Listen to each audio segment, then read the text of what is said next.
Today let us discuss about 09th September 2015 newspaper, and let us try to understand that is Mashil encounter and the judgment of the military court with regard to this Mashil encounter.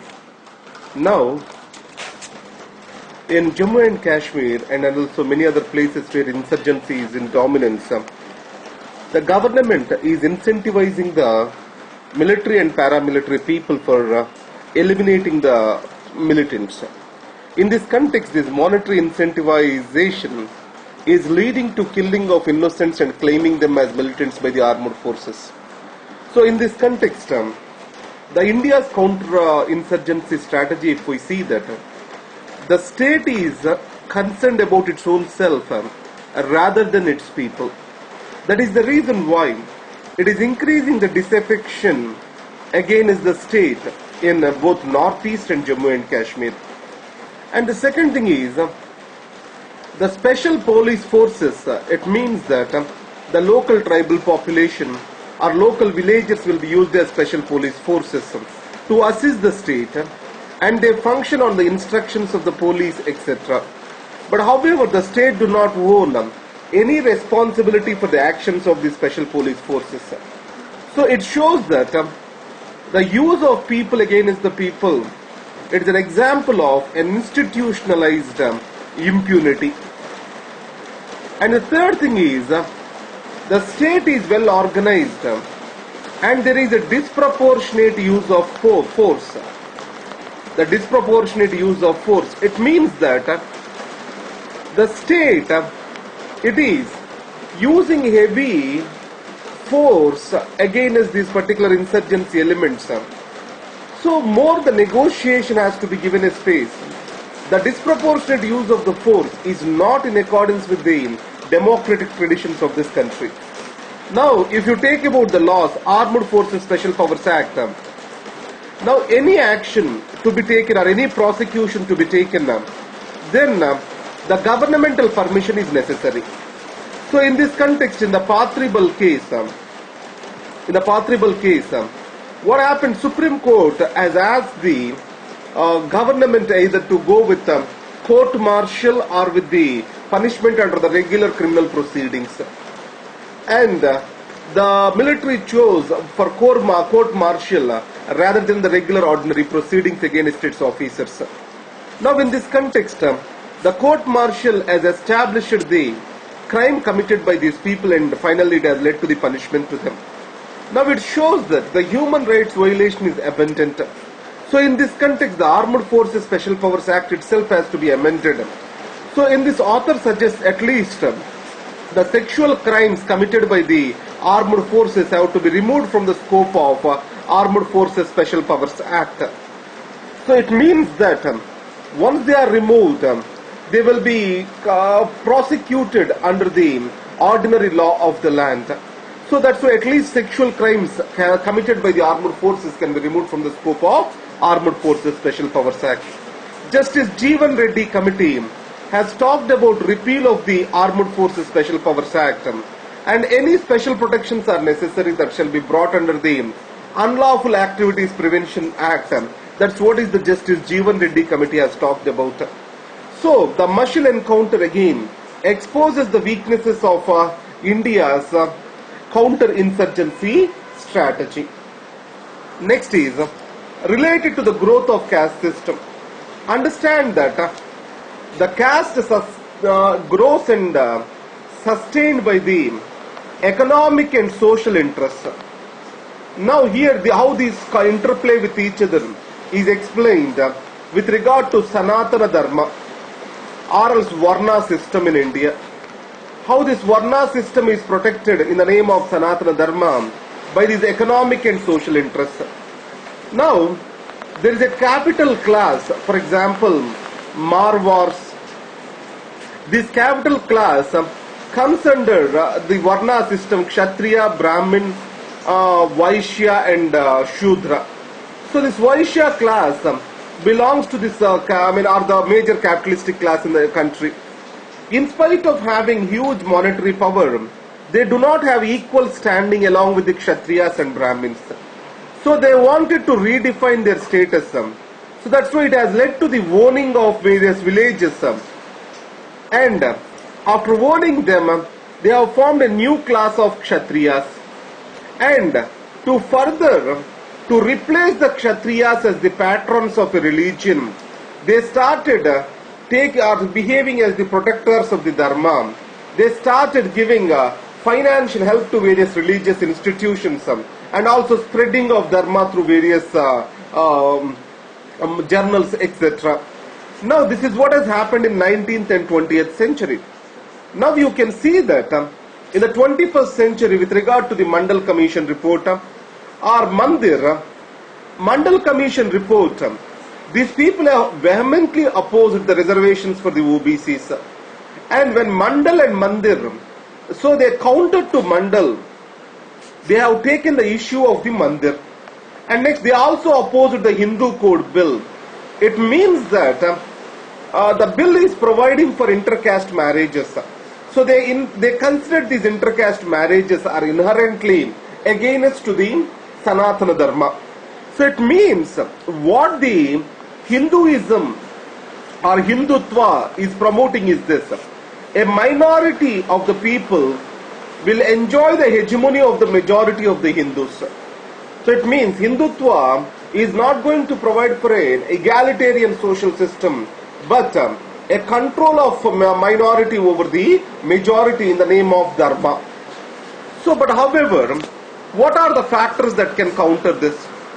One is increasing the economic and social opportunities for the OBCs, that is so-called Shudras in the Varna system, and also dynamics of our democracy.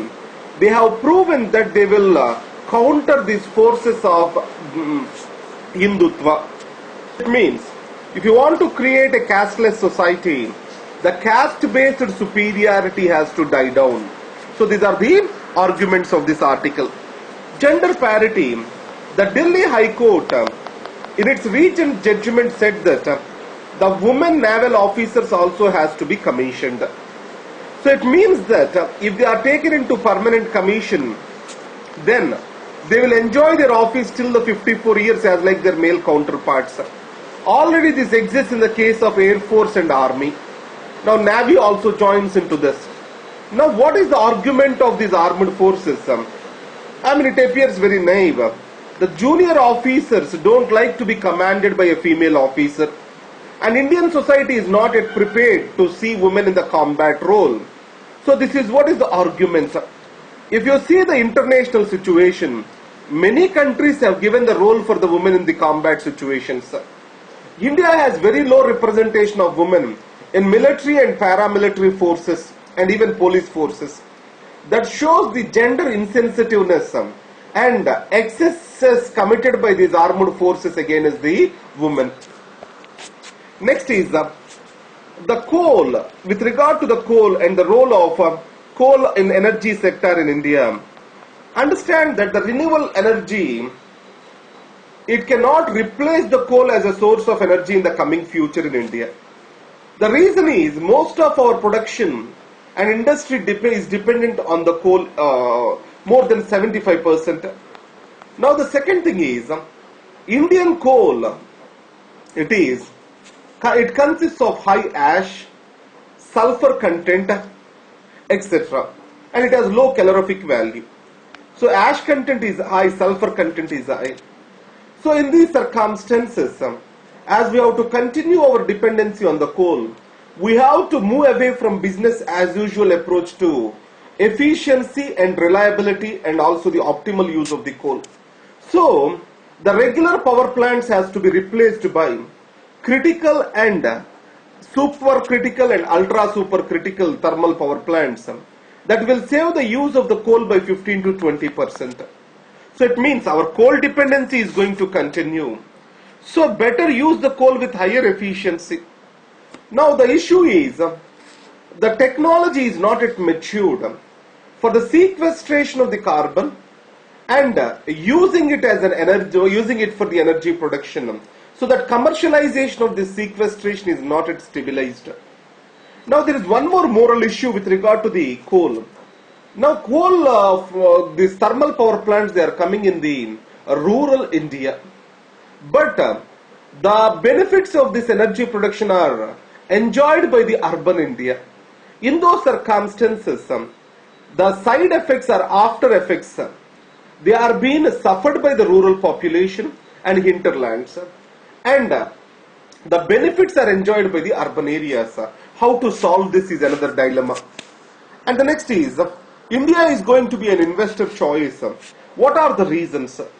The first one is policy credibility is increasing. What is meant by policy credibility here? The GST, the government has taken certain steps towards GST, the easing of FDI norms, and also convertibility of the currency. There are certain few more things have been coming up. The bankruptcy code is about to be formulated, and there is automation of non-discretionary decisions. So for that, computerization is active. All these steps are being taken up by the government in line with ease of doing business. Now if you see, when this government has come up, it has provided for the policy clarity on the use of natural resources. Recently with regard to oil and gas exploration, the coal and also the spectrum, the 2G spectrum, all the natural resources. So it has provided for a policy clarity. And next is human resources. And the third thing is the market demand is still high in India. And fourth thing is strong macroeconomic fundamentals in India. So current account deficit, fiscal deficit, forex reserves, inflation, all these things are most favorable in the history for India now. On the other hand, if you see the global scenario, decreasing oil prices, real estate prices, and next is falling of Chinese currency or the currency war, decrease in commodity prices, oil prices, everything makes these investors to search for safer alternatives. So India is providing for these safer alternatives and calling them to invest in infrastructure in India. If you take the smart cities, the urban minister spoke about inviting the investors for this particular thing. So it means the investor's choice in the future is going to be India because it provides for a stable returns for their investments. And recently, the investor summits are also becoming very much famous. The Tamil Nadu, yesterday it was conducting the investor summit.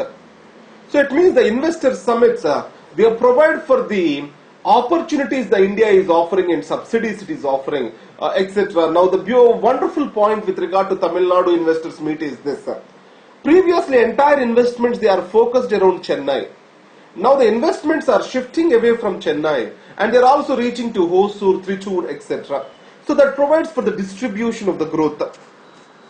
So these are the important news articles on 9th September 2015. Thank you very much.